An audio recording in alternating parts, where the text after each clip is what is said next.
Sākotnēji, kad sāku domāt par bēgļu jautājumu, man bija tādas nepatīkamas sajūtas, skatoties tieši sabiedrības reakciju. Man likās, ka sabiedrībā ir ļoti daudz baiļu, ļoti daudz aizspriedumu, neizpratnes un citu tādu negatīvu emociju. Bet tad kaut kādā brīdī es sapratu, ka nekas labāks kā šis bēgļu jautājums nemaz nevarēja būt. Tas ļauj mums, kā sabiedrībai, pamanīt, kas ir tās lietas, no kurām mēs baidamies, kā mēs paši par sevi domājam, kā mēs reaģējam uz bailēm, vai mēs ar viņām reaģējam uz eiforiju, vai varbūt ar vēl lielāku biedēšanu, teiksim, ka mūs neaizsargās NATO, vai ka mūs metīs ārā no Eiropas Savienības, ja mēs nepalīdzēsim bēgļiem. Un viss šis process, manuprāt, Latvijas sabiedrībai ir ārkārtīgi veselīgs. Mums katram tas ir ļoti veselīgs process. Man šobrīd, mana attieksme pret bēgļu jautājumu ir, ka bēgļiem, kas bēg no kara piemeklētiem reģioniem, protams, ka ir jāpalīdz. Tas ir jādara gudri, proti neļaujot rasties Latvijā geto rajoniem, kur dzīvo cilvēki, kas atšķirās no vidējā latvieša. Proti mums ir uzreiz jāizdomā, kādā veidā mēs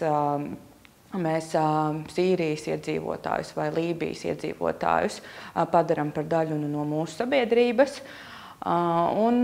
Protams, ka mums ir jādomā ilgtermiņā par to, kā mēs paši par sevi domājam, vai mēs sevi vienmēr uztversim kā tādu etnisku kategoriju latviešus un varbūt arī krievus un visu, kas ir atšķirīgs, uztversim par kaut ko svešu, kuram Latvijā nevajadzētu atrasties, vai arī mēs saskatīsim skaistumu tajā, kā Latvijā aizvien vairāk dzīvo cilvēki ar dažādām ādas krāsām, dažādām reliģijām, dažādām etniskām izcelsmēm, un sapratīsim, ka mums no šīs dažādības ir daudz ko mācīties, ka mēs šādā veidā varam bagātināt tikai sevi. Tāpēc es domāju, ka šobrīd nav pamats ne bailēm, ne arī milzīgai eiforijai, bet vienkārši vēsti jānovērtē situācija, mūsu pienākumi, mūsu atbildība kā cilvēkiem, proti palīdzēt tiem, kas bēg no kara, un vienkārši gudri jāsaprot, kā mēs no šīs situācijas gūstam maksimālu labumu gan bēgļiem, gan paši sev. Man šķiet, ka tieši palīdzot bēgļiem, mēs varam paši augt kā cilvēki, kā sabiedrība. Man šķiet, ka mūsos ir tāds nepārslimoto slimību sindroms. Tas nav tikai Latvijas iedzīvotājos, tas ir visās sabiedrībās, kas ir bijuši Padomju Savienības ietekmē un kas par sevi ir tā īpaši pieraduši domāt tādās etniskās kategorijās. Proti, ka mēs uzskatām, ka svarīgākais, kas mūsu sabiedrībās ir ko sargāt, ir tas latviskums vai lietuviskums vai bulgāriskums, un tad mēs visu, kas ir savādāks, kaut kā automātiski norakstām kategorijā, tas nav mūsu, tas iespējams ir bīstams. Jā, mēs labprāt sarunātos ar sīriešiem Sīrijā, bet ne sīriešiem Latvijā. Man šķiet, ka lielā mērā tā ir šī mūsu centrālajā un austrumu Eiropai raksturīgā pašizpratne, kas ir dabiska tādā ziņā, ka viņa jau tika spēcināta kā tāds pretestība pret padomju represīvo režīmu. Šīs etniskās, bet šobrīd mūsdienu pasaulē šīs etniskās identitātes mums traucē saskatīt to, ka mēs paši iegūstam no iespējas, Rīgas centrā runāties ar ķīniešu izcelsmes cilvēkiem vai, Somālijas izcelsmes cilvēkiem un tam līdzīgi. Otra lieta, kas mūs ļoti atšķir no vairāk Rietuma Eiropas valstīm, kur attieksme pret sevišķi bēgļiem, bet arī migrantiem kopumā ir daudz pozitīvāka, ir tāda, ka mēs ļoti maz ko zinām par to, kas notiek ārpus mūsu robežām. Mēs esam arī ļoti maz pieraduši domāt par mūsu īpašo atbildību. Proti, ka mēs esam nevis vienkārši sabiedrība, kurai kaut kas pienākās no bagātākām valstīm, kā Vācija, Lielbritānija, Zviedrija, bet mēs esam arī sabiedrība, kas ir vairākas reizes turīgāka par Sīriju vai nemaz nerunājot par Somāliju vai Lībiju. Mēs neesam tie nabadziņi, no kuriem visu laiku no kāda bagātāka kaut kas pienākās, bet mums arī ir pašiem kaut kas ir jāpalīdz. Šāda veida domāšana centrālajai un austrumu Eiropas sabiedrībām ir diezgan sveša. Es domāju, ka pēc kādu laiku tas noteikti mainīsies. Mēs aizvien vairāk pilnveidosimies savā tādā pašpietiekamībā, aizvien vairāk sapratīsim, ka absolūti lielākā pasaules sabiedrība daļa dzīvo sliktāk nekā mēs šeit Latvijā vai Lietuvā vai Igaunijā. Un tad, kad līdz mums šī atklāsme būs nonākusi, es domāju, ka mēs arī pavisam savādāk skatīsimies uz saviem pienākumiem pret citu pasauli. Diemžēl pēdējie 11 gadi Eiropas Savienībā, kas mums ir bijuši ļoti veiksmīgi, ja mēs skatāmies uz to, kādā tempā mēs esam tuvojušies vidējam Eiropas Savienības dzīves līmenim visā centrālajā un austruma Eiropā, tomēr mūsos ir stiprinājusi šo domu, ka mums tikai pienākās Eiropas naudas vai iespējas strādāt tur Lielbritānijā, Īrijā, Spānijā, bet mums nav pašiem jābūt solidāriem ne pret citām Eiropas Savienības dalību valstīm, ne pret pārējo pasauli. Tas, kas mums ir jādara, ir jācīnās un jāizcīna aizvien vairāk sev tādi personiski, parasti materiāli labumi vai aizvien lielākas brīvības. Un es domāju, ka tieši šī situācija ar bēgļiem varbūt pirmo reizi šīm visām mūsu reģiona valstīm, no kurām Latvija galīgi nav tas sliktākais gadījums, ir parādījusi, ka mēs nevarēsim visu mūžu domāt par sevi tikai kā par tādiem trūkumcietējiem, kuriem viss, kas pienākās no pārējās pasaules, nevis cilvēkiem, kuriem ir kaut kāda atbildība, arī sevišķi jau bēgļiem no kara piemeklētajiem reģioniem. Tieši tādā nozīmē tas, kas ir noticis, ir mūsu sabiedrībām ārkārtīgi veselīgi. Es domāju, ka pat ne tālā nākotnē, pēc kādiem 2-3 gadiem atskatoties uz to, kādas bija reakcijas šobrīd, daudziem cilvēkiem būs nērti un kauns. Vienīgais, kas mani dara bažīgu attiecībā uz bēgļiem, ir iespēja, kas ir diezgan, diemžēl, ticama, ka mēs nespēsim viņu saskatīt cilvēkus, ka mēs viņus redzēsim kā tādu bīstamu grupu, kas ir izolējama un kas ir tāda neparasta, uz kuriem var, no kuriem ir jāturās pa gabalu sabiedriskajā transportā un jāsargā savas mantas, un nespēsim ieraudzīt, cik patiesībā cilvēki no tuvu austrumu reģiona parasti ir sirsnīgi, atklāti, draudzīgi, un arī, es teiktu, sevišķi Sīrijas cilvēki arī ļoti labi izglītoti un arī strādīgi. Tas, ka mēs skatīsimies uz bēgļiem kā uz tādu masu, 1000 cilvēkiem, un neredzēsim viņos katrā atsevišķi cilvēku. Tas mani dara bažīgu, ka mēs kā sabiedrība caur viņiem augsim, bet tas augšanas process būs tāds ļoti lēns.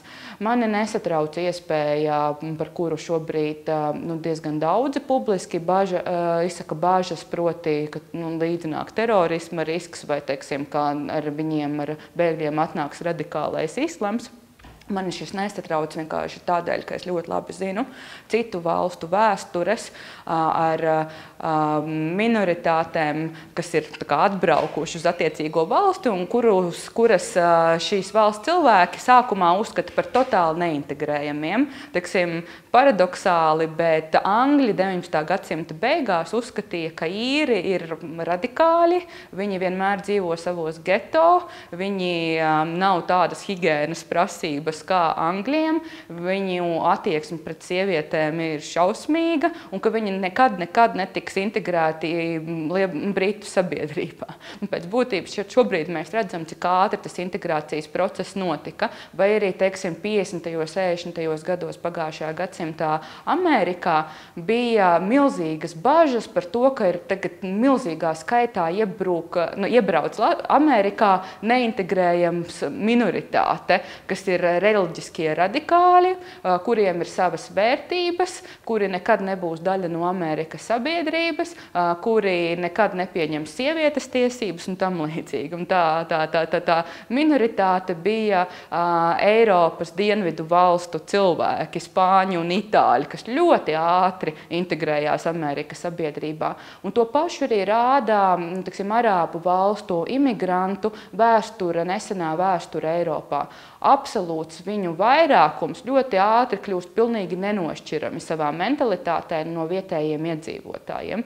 Es domāju, ka jo vairāk Latvijā būs šo dažādo cilvēku ar neparastu priekš Latvijas ādas krāsu, un jo labāk un ātrāk mēs šeit sapratīsim, ka tie ir tādi paši cilvēki kā mēs, jo mazāk būs pamats bažām, ka līdz ar Latvijas jaunpienācējiem nāk līdz arī kaut kādas nevis vienkārši ieguvumi, bet arī kaut kādas potenciāli bīstamas lietas. Bet, protams, ka ir kaut kādas metodes, kā mēs šīs potenciāli bīstamās lietas varam paši ar savām rokām izveidot un vēl nostiprināt. Un protams, ka nevar būt nekas vēl bīstamāks, kā vienkārši neredzēt bēgļos cilvēkus, bet kā saskatīt viņus kā tādu milzīgu simtiem tūkstošiem mērāmu cilvēku masu, kas ir potenciāli nāk ar kaut kādām infekcijas slimībām vai ar potenciāli nāk ar kaut kādu radikālo islamu, kas mums te sagāzīs visu Latvijas sabiedrību.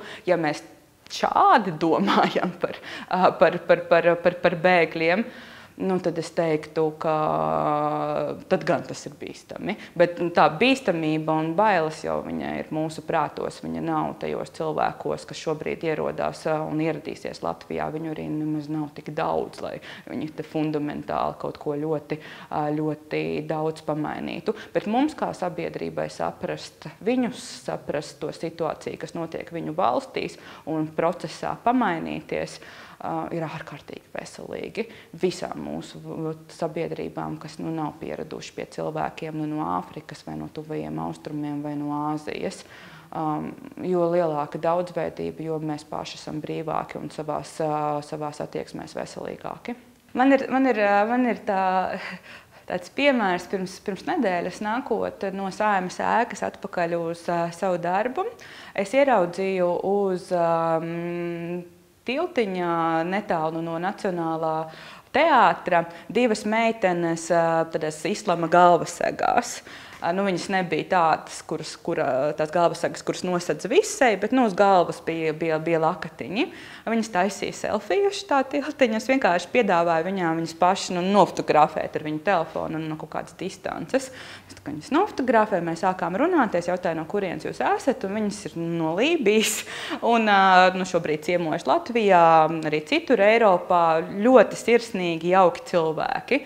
Un mans ieteikums Latvijas cilvēkiem, kas, manuprāt, ir ļoti svarīgs, un to man ir teikuši vietējie taģiki un citu tautību pārstāvi, kas studē Latvijā vai ir pārcēlušies uz dzīvi šeit, izturamies pret Latvijas jaunpienācējiem tā mīļi un sirsnīgi, kā mēs gribētu, lai izturās pret mums. Sliktākās pieredzes, par kurām man ir teikts, dažkārt ir dramatiskas, ka šos cilvēkus vienkārši piekauj, bet arī ikdienā tāds vidējais Latvijas iedzīvotājs, ieraugot neparastu cilvēku sabiedriskajā transportā, dažkārt atsprākst malā un vienkārši pārstāja šo cilvēku uztvert kā cilvēku, drīzāk kā tādu apdraudējumu, tādu naidu objektu. Vienkārši ejam klāt, runājamies, ja mums, protams, ir iekšā tāda vēlme saprast, no kurienes viņi nāk. Un vienkārši izturamies pret viņiem kā pret cilvēkiem, nevis neredzam viņos kaut kādus, bīstamo momentu. Un tikko mēs appazīstamies, tikko rodās kaut kāds personiskais kontakts, tajā brīdī mēs ieraugam, cik milzīgs labums ir no tā, ka šādi cilvēki ir Latvijā. Tas labums ne tikai viņiem, bet pat vēl vairāk mums pašiem, jo tad mēs pārstājam vārīties tikai savā sūlā starp cilvēkiem, kuri ir ļoti mums līdzīgi, bet mēs saprotam, ka ir arī citi cilvēki ar pilnīgi citām perspektīvām, citu pieredzi, bet ka tas vienojošais mums ir totāli kopīgs. Un es domāju, ka tieši caur šo personisko kontaktu, caur nebaidīšanos, caur palīdzēšanu, caur pieiešanu klāt parunāties, arī veidosies mums te labāka sabiedrība.